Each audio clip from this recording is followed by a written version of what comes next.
Problem discuss करेंगे जो related है trigonometric ratios of angles of 30 and 60 degrees से।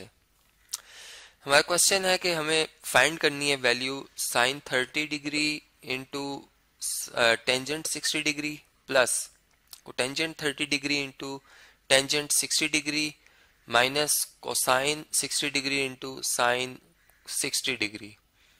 अब ये बात हम जानते हैं कि जो साइन 30 डिग्री है इसकी वैल्यू होती है 1/2, जबकि कोसाइन 30 डिग्री की जो वैल्यू है वो हमारे पास होती है √3/2।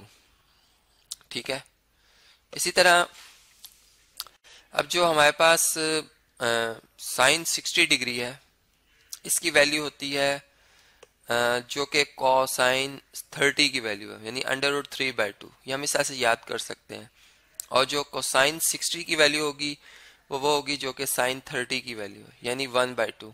चूंकि एक दूसरे के कॉम्प्लीमेंट्री एंगल्स हैं, देखें 30 डिग्री और 60 डिग्री को ऐड करने से 90 डिग्री बनता है, इसलिए ये कॉम्प्लीमेंट्री एंगल्स हैं। इसी तरह अगर हम टेंजेंट 30 डिग्री की बात करें तो इसकी वैल्यू होती है 1/√3, और जब हम टेंजेंट 60 डिग्री की बात करते हैं तो इसकी वैल्यू होती है √3।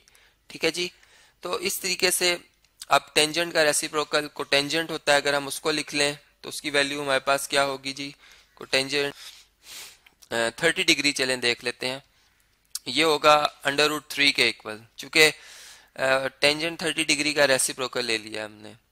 और जब हम कोटेंजेंट 60 डिग्री की बात करेंगे तो ये फिर 1/√3 होगा। ठीक है, अब ये तमाम वैल्यूज जो कि मैंने यहाँ पर लिख दी हैं ये हम अपने इस प्रॉब्लम को सॉल्व करने में यूज करेंगे। ठीक है, मैं ये जो क्वेश्चन है इसको यहाँ से कॉपी कर लेता हूँ और यहाँ पर हम इसे पेस्ट करते हैं। अब इनकी वैल्यूज को हम 1 बाय 1 पुट करेंगे ऊपर से देखते हुए। ठीक है, जो कि आपने जुबानी याद करनी है। साइन 30 की जगह 1/2, टेंजेंट 60 की जगह √3। ठीक हो गया, प्लस कोटेंजेंट 30 की जगह √3, जबकि जो टेंजेंट 60 है उसकी जगह √3।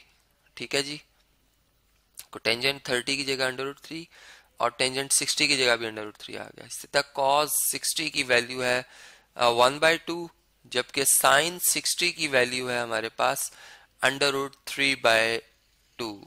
ठीक है, ये हमने यहाँ पर दर्ज कर ली है। अब इसे हम सिंप्लीफाई करेंगे, वैल्यूज पुट कर चुके हैं, सिंपल इसको बनाना है एक मतलब देखिए ये 1 और √3 आपस में मल्टीप्लाई होंगे, √3 आ जाएगा, यानी न्यूमरेटर आपस में मल्टीप्लाई होंगे, जबकि √3 का डिनोमिनेटर 1 है तो 1 2 से मल्टीप्लाई होकर 2 आ जाएगा। इसी तरह यहाँ पर √3 से मल्टीप्लाई होगा, √3 का स्क्वायर बन जाएगा जो कि स्क्वायर रूट को या अंडर रूट को खत्म कर देगा। यहाँ पे 1 और √3 वापस में मल्टीप्लाई होंगे, √3 आ जाएगा या √3, और 2 से मल्टीप्लाई होके 4 आ जाएगा। ठीक है, तो हमारे पास यहाँ पे बन गया √3/2 प्लस 3 माइनस √3/4। अब हम डिनोमिनेटर का एलसीएम ले लेते हैं, मतलब 2 3 का डिवाइजर 1 और 4 का एलसीएम 4 आता है। अब 2 2s are 4 होता है, इसलिए 2 मल्टीप्लाई होगा √3 से, 1 4 टाइम 4 होता है इसलिए 4 मल्टीप्लाई होगा 3 से, और 4 1 टाइम 4 होता है इसलिए 1 मल्टीप्लाई होगा √3 से। तो देखें हमारे पास ये बन गया 2 √3 प्लस 12 माइनस √3 ओवर 4। अब जो लाइक टर्म्स हैं, जैसे √3 इधर भी लिखा हुआ है और √3 इधर भी लिखा हुआ है, अगर इनमें से √3 कॉमन ले लें तो इनके कोफिशिएंट यहाँ पर √3 के कोफिशिएंट 2 है, यहाँ पे √ का कोफिशिएंट -1 है, तो ये -1 आ जाएगा, जबकि +12 अपनी जगह पर और डिवाइडेड बाय 4।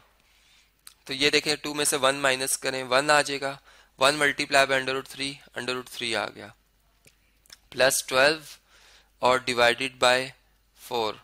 तो इस तरीके से ये हमारे पास जो है क्या आ गया जी, ये हमारे पास रिक्वायर्ड आंसर आ गया जो कि गिवन ट्रिग्नोमेट्रिक फंक्शन की वैल्यू का आंसर बनता है।